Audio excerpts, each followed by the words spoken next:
E aí o Ancelotti chega, enche todo mundo de esperança, inclusive a mim, mas não mudou nada, gente. Não mudou nada na seleção brasileira. A primeira falha do Fabrício Bruno é uma falha gravíssima. Depois, de fato, ele teve a chance de se redimir minimamente, não impediu o gol, que ele dava para ele rebater aquela bola que estava entrando, ele chutou para dentro do gol. Fala, rapaziada. E essa derrota do Brasil ontem pro Japão deu o que falar, hein? Vamos ver aqui um pouco da reação da mídia, que não reagiu legal a isso tudo, a esse jogo do Brasil, hein? O Mauro César e o Galvão falaram bastante sobre o jogo aqui. Vamos dar uma conferida no que eles falaram. Tem que falar de seleção brasileira. Desde 2010, um lixo. É isso. É um lixo seleção brasileira desde 2010. 2010 foi melhorzinho ainda na Copa do Mundo. 2014, 7-1. 2018, Bélgica. 2022, Croácia. E aí o Ancelotti chega, enche todo mundo de esperança, inclusive a mim, mas não mudou nada, gente. Não mudou nada na seleção brasileira. Na boa, ganhar de 2-0 do Japão e sofrer a virada. A gente não tá falando da Espanha, a gente não tá falando da França, não tá falando da Inglaterra, da Alemanha, da Argentina, até mesmo do Uruguai, da Colômbia. A gente tá falando do Japão. Japão. Algo assim quase inexistente no futebol. O Brasil, a seleção brasileira, nunca tinha perdido para o Japão. Aí essa geração faz o favor. E aí, gente, é aquilo que eu falo. Sem discurso vitimista também, pô.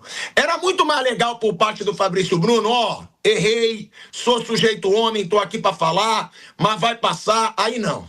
Aí já vem, peço desculpas. Aí já vem, peço que não sejam covardes. Covarde por quê? Se teve um erro ridículo como esse, vai ser criticado, e não é covardia. E no mesmo jogo, sofrer um erro como esse e depois ainda fazer um gol contra, é óbvio que o cara tem que ser criticado. Não tem ninguém covarde. Covarde é quem fala pelas costas.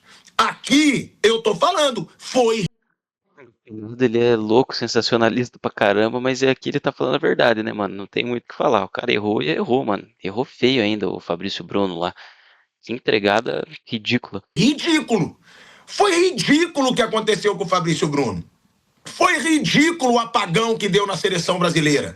Foi falha do Hugo Souza no terceiro gol. Mas não. Já tô vendo nas redes sociais. Não. É sacanagem o que estão falando do Hugo. Sacanagem por quê? Se o cara cabeceou na mão dele e ele espalmou a bola para dentro do gol. Sacanagem por quê? É o que eu falo, é sem vitimizar a seleção brasileira. Se a seleção brasileira continua o fiasco que esteve nos últimos anos, vai ser falado que ela continua um fiasco. E se a seleção brasileira melhorar, também vai ser falado. Também vai ser elogiado. Mas me desculpa, não dá pra gente falar que o futebol brasileiro se reergueu ganhando de 5 da Coreia do Sul. Aí quando eu falei isso, nas minhas redes sociais, então eu fui espancado. Aí, gente, na boa, olha o que virou seleção brasileira. Uma virada, 2-0, levar 3-2 do fraco Japão. Ou seja, é um alarme, né? Que fica ligado. É um alerta que começa a acender aí, né? Na seleção brasileira. O que vai ser do Brasil na Copa do Mundo? Foi ridículo. E tem que ser falado, Mauro. Não dá pro Brasil sofrer um apagão porque levou um gol pro Japão, Mauro César Pereira. Apagão, não. Acho que o time estava muito desfigurado no segundo tempo, né? Um time bem diferente daquele... Não vai ser esse time na Copa do Mundo, gente. Vai ser bem diferente disso aí. Não vai ser isso. Ele fez várias experiências, o time ficou desfigurado e aí tomou gols em falhas individuais muito graves, né? A primeira falha do Fabrício Bruno é uma falha gravíssima. Depois, de fato, ele teve a chance de se redimir minimamente, não impediu o gol, que ele dava para ele rebater aquela bola que estava entrando, ele chutou para dentro do gol. E a falha do Hugo também. Logo depois também, quase o Hugo engole um frango, a bola passou no meio dos braços dele, por sorte subiu. Ele conseguiu tocar e ela subiu. Mas ele tentou agarrar a bola assim, não sei muito bem o que ele quis fazer. Foi um lance também de um erro técnico ali que quase resulta no quarto gol japonês. Eu acho que assim, o Ancelotti ele fez experiências, teve a última oportunidade, que foi essa. Não acho que ele possa fazer mais experiências nos próximos jogos. Não dá mais tempo. Ele tem mais uma data FIFA em novembro, depois em março. Então é hora de definir boa parte do grupo, não chamar mais quem não pode contar, chamar quem ele não chamou dessa vez, eventualmente possa colaborar e seguir o caminho dele. O Hugo, acho que é um goleiro que não tem nível, sempre falei isso, para jogar em seleção brasileira, um goleiro que erra muito. Não significa que ele seja um mau goleiro, que ele não seja um bom profissional, não é isso. Ele não está no nível da seleção. O nível de seleção brasileira é sempre um nível mais alto, a cobrança maior, por uma razão muito simples. Você seleciona os melhores jogadores brasileiros do momento, em tese. E ele não é o melhor goleiro. Tem goleiros melhores do que ele. Aqui no Brasil e lá fora. Né? Melhores, mais experientes. Se ele quiser o Hugo para ser pegador de pênalti, se ele decidir que, havendo uma decisão de pênalti, vai colocar um goleiro para isso, até posso entender que o Hugo seja mais eficiente do que outros, do que o Alisson até. Ele, de fato, ele é muito bom nesse fundamento. Mas isso não basta. O jogo não é uma disputa de pênalti. O jogo é um jogo de futebol. Você tem que saber, você tem que ser eficiente nas defesas debaixo das traves, nas saídas de gol, no jogo com os pés. Tem vários predicados hoje que os goleiros precisam ter para atender a demanda. O pênalti é algo bem específico. Agora, se ele quiser ter, como a Holanda teve, lá com o Van Gaal, né, em 2014, o Tim Krul, né, que era o goleiro que ele usava para pênalti. Isso que o Mauro César falou é bem interessante, e é verdade. O Hugo, eu acho ele um bom goleiro. Acho que ele é bom mesmo. Bom pegador de pênalti. Mas realmente tem goleiros melhores, né? E é uma estratégia boa deixar um goleiro só como pegador de pênalti, até porque o Alisson, porra, não pega pênalti nenhum. Mas tem goleiros melhores e dá pra ir testando ainda, né? Infelizmente o Hugo, que tinha tudo pra fazer um bom jogo, foi lá, jogou mal, falhou. E isso já vai queimar o cara, querendo ou não, né? É seleção brasileira. Querendo ou não, sempre foi assim. E é isso aí, interessante que o Mauro César falou aqui, só pra questão de ter um goleiro pra pegar pênalti. Mas também não sei se é o caso, né? Tem que ver com o tempo. Ok, tudo bem, então já defini isso, já conversa com o titular, né, que é o Alisson, olha, é a disputa de pênalti que vai pegar o Hugo, não é você. Já prepara o ambiente para evitar uma situação chata, como aconteceu recentemente no Racing. O Racing estava jogando contra o Peñarol, o titular era o Arias, o reserva o Cambeses, que agora é o titular. Aí, como o Arias tem um índice ridículo de defesa de pênalti, é menos de 20%, de 15% de vezes a bola não entra. É horroroso, é horroroso. Ele não pega pênalti nenhum praticamente. E o jogo caminhava para os pênaltis, o técnico, o Gustavo Costa, ele trocou no final, tirou o Arias e colocou o Cambeses. Mas não tinha combinado, claramente não tinha combinado, que o titular ficou revoltado.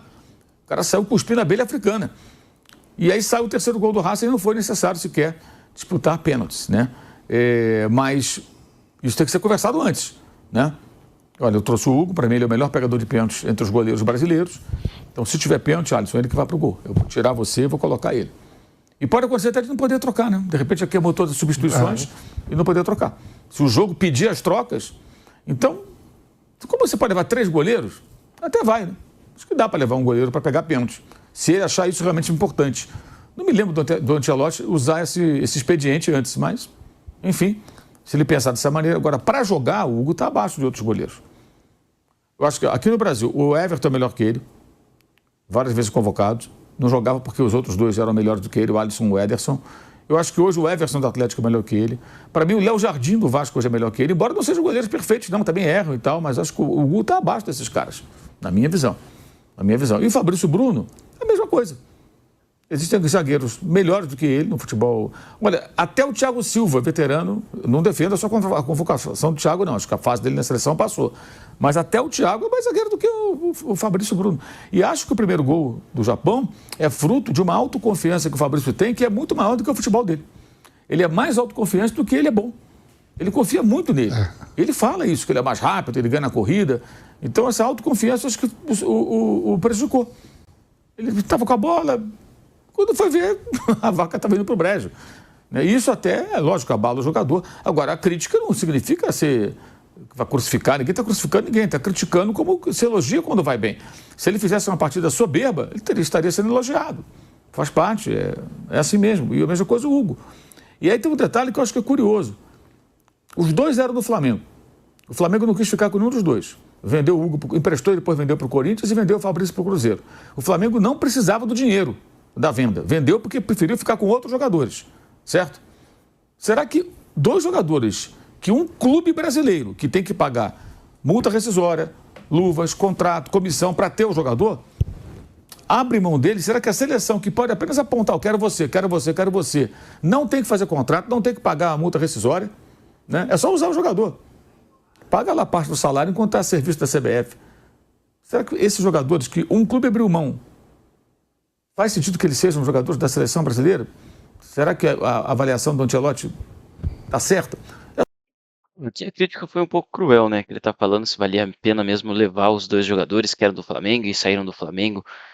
Pô, tá realmente falando se os jogadores são bons assim para a seleção brasileira. E, pelo visto, realmente não são tão bons assim para jogar na seleção brasileira, né? Mas valia o teste, acredito eu. Mas também e essa crítica só está sendo citada por causa que os dois erraram, né? E assim, concordo com praticamente tudo que o Mauro César falou, só nessa parte final ali que acho que não. Acho que podia ter testado, o Fabrício Bruno tá vendo bem jogando bem no Brasil. Também não acho de tudo isso como zagueiro, não. Hugo Souza, achei que deveria ser testado também. Teve a oportunidade dele, foi mal, acabou, pronto. Tem que testar outro goleiro e pronto. Mas agora falar que eles não são tão bons para. Não, valia o teste. Eles não são jogadores ruins. São jogadores que valiam o teste na seleção. Tiveram a oportunidade deles e não foram tão bem. Mas valia o teste. Não acho que, tipo, porque eles saíram do Flamengo, eles são ruins ou que não deveriam ser chamados para a seleção. Acho que eram dois jogadores que valia a pena ser testado. E que agora, como infelizmente, né, falharam e não jogaram bem, tem que dar oportunidade a outros jogadores. E é isso aí. É só uma reflexão, só para pensar. Poderia ser o Palmeiras, poderia ser um outro clube brasileiro.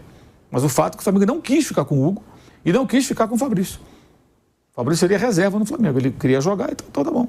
Ficou com outros jogadores e ele foi embora. E o Hugo a mesma coisa. Foi emprestado lá para Portugal, depois para o Corinthians e finalmente adquirido em definitivo pelo Corinthians. Não são maus profissionais. Ele não é um mau zagueiro, o Hugo não é um mau goleiro. Mas eles não estão, na minha opinião, no nível que você espera de um jogador da seleção brasileira. E hoje as falhas individuais dos dois foram capitais na derrota do Brasil. E aí, rapaziada, o que vocês acharam aí? Bom, acho que os pontos que o Mauro César falou foram interessantes ali, que não são jogadores da seleção brasileira, tiveram oportunidade, jogaram mal. O Pilhado falou basicamente o que ele sempre faz, fala bastante coisa, grita, fala que o Brasil é horrível, o Brasil tá uma vergonha, tem que criticar, e de certa forma ele tá certo no que ele falou nisso aí.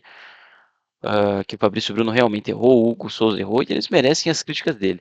Não é nada absurdo que a mídia tá falando, jogou mal, tem que ser da seleção. Tá falando que tem que falar. Se fosse qualquer outro jogador errando daquele jeito na seleção, seria falado também. Se fosse o Neymar jogando, jogaria e jogasse mal, ia ser criticado como sempre foi, ou às vezes até jogasse bem. Então, aqui não tá fugindo nada muito do contexto, né? E é isso aí, galera. Se gostou do vídeo, já deixa o like e comenta aí o que você quer que eu reaja nos próximos vídeos. Valeu!